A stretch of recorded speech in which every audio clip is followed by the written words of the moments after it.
방금 막 비행기에서 내렸습니다. 아직 스페인 바르셀로나의 그 진한 에스프레소 향이랑 벌써 도착하셨군요. 네, 전 세계에서 몰려든 비즈니스맨들의 열기가 겉옷에 막 배어 있는 것 같아요. 공항에서 캐리어를 끌고 나오자마자 여러분을 이 대화에 초대하고 싶어서 정말 입이 근질거렸습니다. 현장 분위기가 어땠는지 너무 궁금한데요.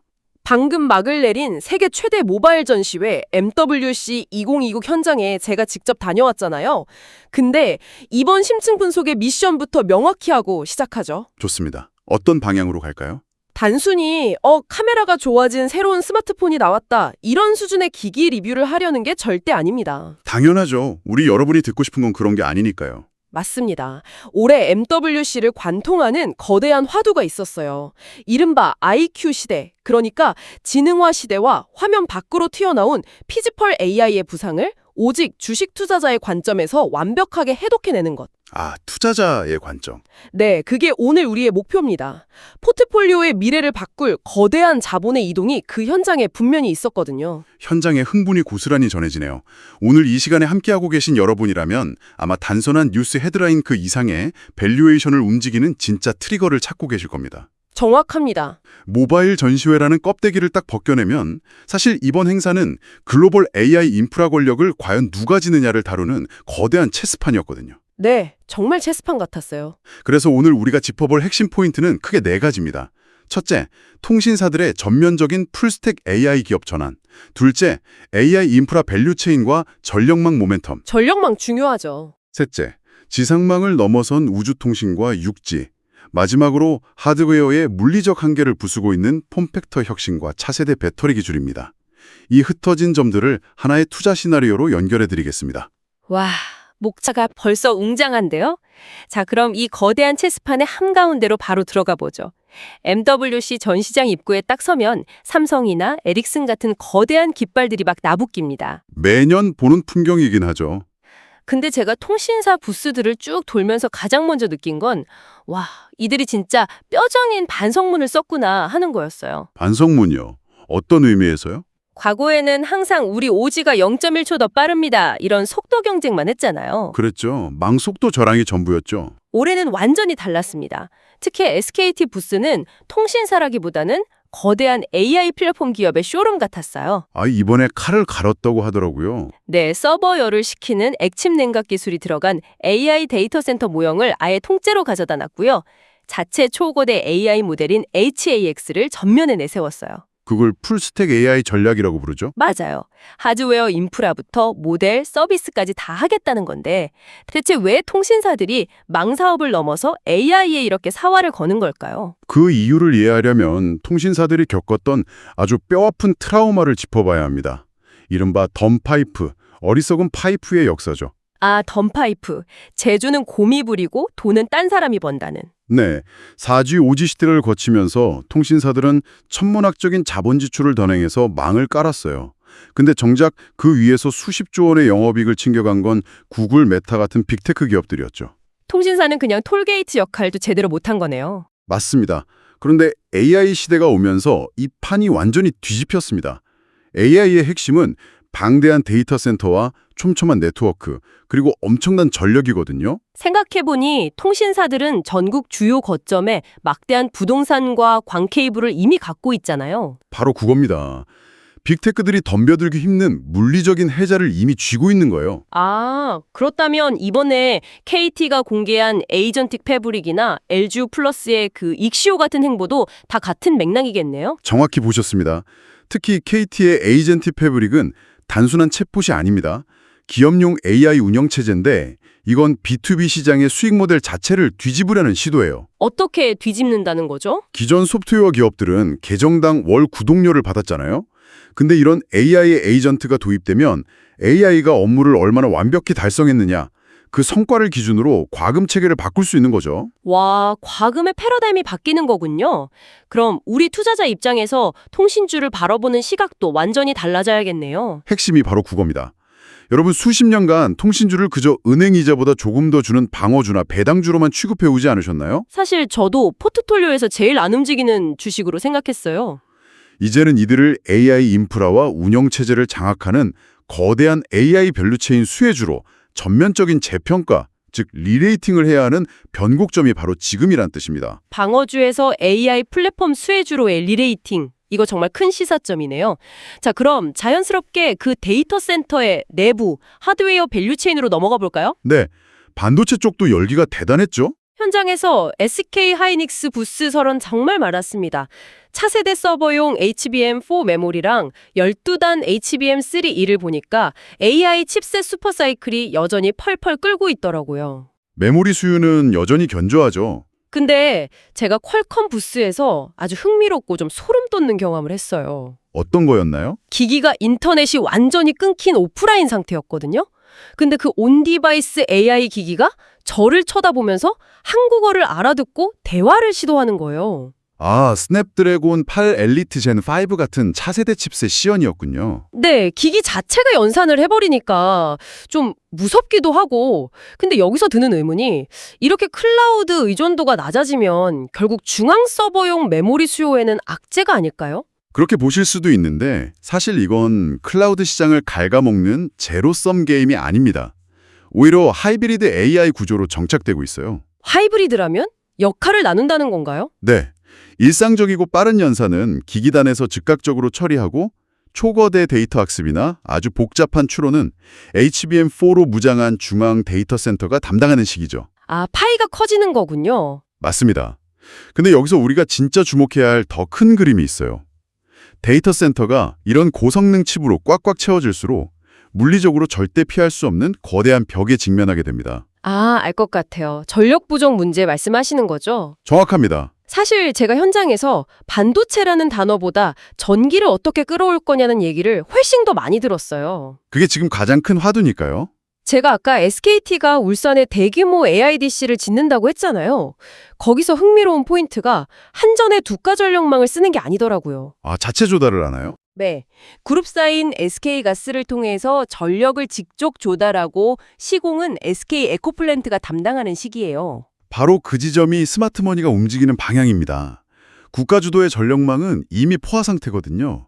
송전탑 하나 세우는데 수년이 걸리잖아요. 민원도 엄청나고요. 그래서 빅테크와 기업들은 규제를 우회하는 오프그리드, 즉 자체 발전 인프라로 눈을 돌리고 있습니다.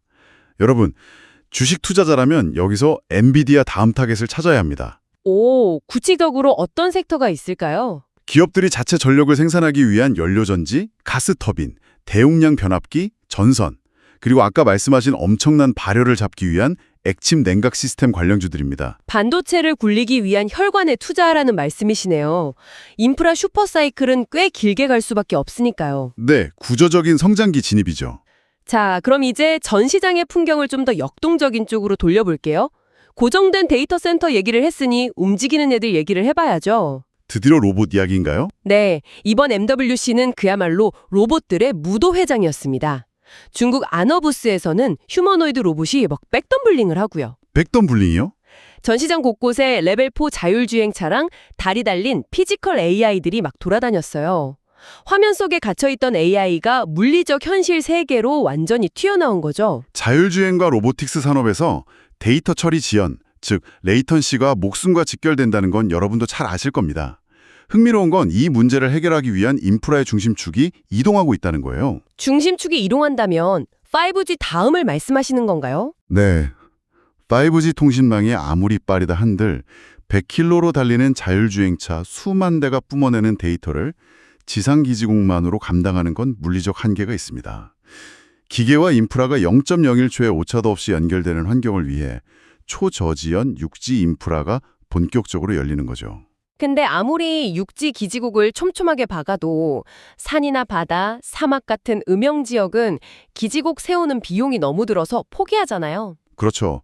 경제성이 안 나오죠. 그래서 제가 스페이스X 부스에서 완전 소름이 돋았잖아요. 이번 행사의 진짜 하이라이트 중 하나였는데 그 스타링크 모바일 다이렉트 투 셀 계획이요. 아, 그 발표 현장 반응 장난 아니었죠. 기존에는 위성전화 쓰려면 무슨 벽돌만한 크기의 안테나 달린 전용 기기가 필요했는데 일론 머스크의 비전은 그냥 우리가 주머니에 넣고 다니는 일반 스마트폰이 우주에 있는 위성이랑 바로 연결된다는 거잖아요. 맞습니다. 여기서 상용화 일정과 구체적인 수치를 투자자로서 꼭 체크해야 합니다. 스페이스X가 2027년 중반까지 무려 1200개의 2세대 위성을 쏘아 올려서 전 세계에 서비스를 제공하겠다고 선언했어요. 1200개요? 속도는 어느 정도 나오나요? 다운로드 150 Mbps 환경을 목표로 하는데 이 정도면 일반적인 웹서핑이나 영상통화가 끊김없이 가능한 수준입니다. 이게 무슨 뜻이냐면 지구상에서 통신 사각지대라는 개념 자체가 아예 붕괴한다는 겁니다. 와, 통신 인프라 권력이 땅에서 적게도 우주 공간으로 수직 상승하는 거네요. 완벽한 표현입니다. 근데 투자 가이드로서 제가 딴지를 좀 걸어볼게요. 일론 머스크가 제시하는 타임라인은 역사적으로 항상 딜레이가 많이 되지 않았습니까? 테슬라 때부터 유명하죠. 게다가 기존 지상 통신사들이 주파수 간섭 문제로 반발도 심할 거고요. 각국 정부 규제도 얽혀 있는데 이 리스크를 우리는 어떻게 프라이싱해야 할까요? 아주 현실적이고 예리한 지적입니다. 주파수를 둘러싼 통신 위와의 마찰, 기존 카르텔의 견제 때문에 2027년이라는 일정은 충분히 늦춰질 수 있습니다. 하지만 여러분, 방향성 자체를 꺾을 수는 없다는 걸 명심하셔야 해요. 방향성은 이미 우주를 향해 있다. 네. 오지에 있는 자율주행차가 스타링크를 통해 실시간으로 시스템을 업데이트받는 그 수직 계열화의 힘을 생각해보세요. 단기적인 주가 변동성은 있겠지만 우주항공, 위성통신 부품, 안테나 밸류체인은 장기적으로 아주 강력한 해자를 갖게 될 겁니다. 리스크는 있지만 메가 트렌드는 확실하다는 거군요. 자, 우주통신까지 아주 거대한 얘기를 나눴는데 이제 다시 우리 손안의 세계, 하드웨어 폼factor 이야기로 확 줌인해 보겠습니다. 기기들도 재밌는 게 많았죠? 네, 직접 만져보니까 충격적이더라고요. 아너에서 나온 로보폰은 스마트폰 뒤에 짐벌 카메라가 달려서 제가 움직이는 대로 렌즈가 고개를 끄덕이면서 따라와요. 렌즈가 사람을 따라다닌다고요? 네, 그리고 테크노라는 브랜드의 아톰 모듈형 폰은 디스플레이판에다가 고성능 렌즈나 배터리 팩을 자석으로 막 뗐다 붙였다 조립을 하더라고요.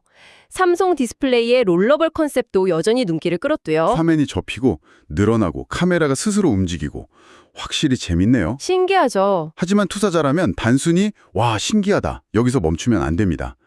여러분은 이런 질문을 던지셔야 해요. 도대체 내부 부품에 어떤 혁신이 일어났길래 저렇게 얇고 움직이는 기기 안에 그 엄청난 전력을 다 우겨넣을 수 있었을까? 아, 껍데기가 아니라 그 안에 심장을 봐라. 네, 배터리 말입니다. 사실 제가 거기서 힌트를 하나 얻긴 했어요. 아너의 폴더블폰 매직 V6를 만져봤는데 두께가 신용카드 2장 합친 수준으로 엄청 얇았거든요. 근데 배터리 용량이 무려 6,660mAh였어요. 일반 바형대 스마트폰보다 훨씬 큰 용량이네요. 제품보다 얇은데 배터리는 1.5배 이상 큰 거잖아요. 리튬 이온 배터리의 물리적 한계를 대체 어떻게 뚫은 걸까요? 그 핵심이 바로 음극재 소재의 변화, 실리콘 탄소 배터리 기술의 상용화입니다. 기존에 쓰던 흑연 음극재 대신 실리콘 기반 소재를 써서 에너지 밀도를 극한으로 끌어올린 거죠. 실리콘이 흑연보다 에너지를 훨씬 많이 담나요? 이론적으로 10배 이상 저장할 수 있습니다. 근데 팽창하는 성질 때문에 상용화가 어려웠거든요. 이번 MWC를 기점으로 그 기술적 허들이 완전히 무너진 걸 우리가 눈으로 확인한 겁니다.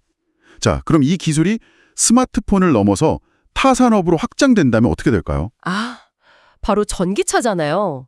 전기차가 지금 캐짐에 빠진 제일 큰 원인이 주행거리에 대한 불안감이랑 그 엄청나게 무거운 배터리 무게 때문이잖아요. 바로 그겁니다. 배터리 무게는 절반으로 줄이면서 주행거리는 단숨에 1000km를 훌쩍 넘기는 마법이 현실화되는 거예요. 와, 판이 바뀌네요. 그리고 앞서 말씀하신 피지컬 AI 로봇들. 걔네들도 그 무거운 배터리팩에서 해방되면 훨씬 날렵해지고 오랜 시간 육체 노동을 할 수 있죠. 스마트폰 폼팩터 뒤에 숨겨진 이 배터리 소재 기술이야말로 폭발적인 투자 모멘텀이라는 사실을 잊지 마셔야 합니다. 와, 저는 단순히 모바일 기기 전시회 다녀온 줄 알았는데 반도체, 오프그리드 전력망, 우주 위성통신, 차세대 배터리 소재까지 진짜 산업 전체를 관통하는 맵을 보고 온 거네요. 제대로 보고 오셨습니다. 오늘 우리가 짚어본 이 흐름들이 여러분의 포트폴리오를 재점검하는 데 강력한 인사이트가 되었길 바랍니다. 방어주에서 AI 플랫폼으로 리레이팅되는 통신주부터 실리콘 음극재라는 숨은 진주까지 말이죠. 오늘 분석을 마무리하기 전에 여러분 스스로 고민해 보실 만한 화두를 하나 던지고 싶습니다. 좋습니다. 어떤 건가요? 우리는 오늘 3가지 기술의 완성형을 확인했습니다. 위성망으로 지구 어디든 지연 없이 연결되고 피지컬 AI 로봇이 인간의 노동을 대체하고 초고밀도 배터리가 전력의 한계를 부수어버리는 미래. 상상만 해도 엄청난데요. 그렇다면 이 세 가지가 완벽히 융합된 세상에서 오직 통신 인프라와 직장 출퇴근 때문에 강남 한복판 같은 도심에 비싼 돈을 주고 밀집해야만 했던 현재의 부동산 가치, 그리고 도시 계획이라는 기존의 거대한 경제 패러다임은 과연 어떻게 붕괴하고 재편될까요? 아, 숲속 깊은 산장이나 사막 한가운데서도 로봇이 일하고 우주통신으로 업무를 완벽히 처리할 수 있다면 지리적 프리미엄이라는 개념 자체가 완전히 사라져버리겠네요. 자본주의의 지형도가 바뀌는 거죠. 정말 묵직한 통찰입니다. 오늘 우리가 나눈 이 거대한 기술의 파도 속에서 여러분만의 다음 투자처와 포트폴리오 전략을 치열하게 탐색해 보시길 권해드립니다. 오늘 이 시간 깊이 있는 탐구는 여기서 마치겠습니다. 함께해 주셔서 감사합니다. 감사합니다.